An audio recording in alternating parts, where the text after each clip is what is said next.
নমস্কার, দেখছেন এই সময় লাইভ। আপনাদের সঙ্গে আমি তনুশ্রী। শুরু করছি আজকের টপ 5। আরজিকর কাণ্ডে কড়া পদক্ষেপ রাজ্যের মুখ্যমন্ত্রী শুভেন্দু অধিকারীর। নবান্ন থেকে তিনি আইপিএস অফিসার বিনীত গোয়েল, ইন্দিরা মুখোপাধ্যায় এবং অভিষেক গুপ্তাকে সাসপেন্ড করলেন। প্রেসিডেন্সি জেলে প্রচুর মোবাইল ফোন ব্যবহার করা হচ্ছে, এর সঙ্গে জেল কর্তৃপক্ষের একটা অংশ জড়িত।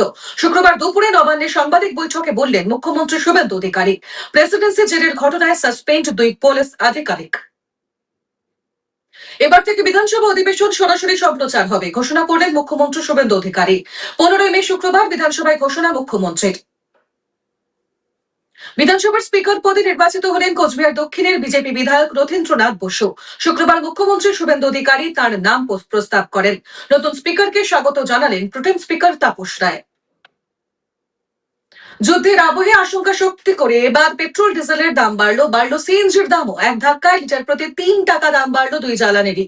কলকাতায় পেট্রোলের দাম বেড়ে 108.74 টাকা ও ডিজেলের দাম 95.13 টাকা। অন্যদিকে কেজি প্রতি সিএনজির দাম বেড়ে হলো 85 টাকা থেকে 87 টাকা। টপ 5 আজ এ পর্যন্তই। অন্যান্য খবরের জন্য অবশ্যই দেখতে থাকুন এই সময় লাইভের ইউটিউব এবং ফেসবুক পেজ।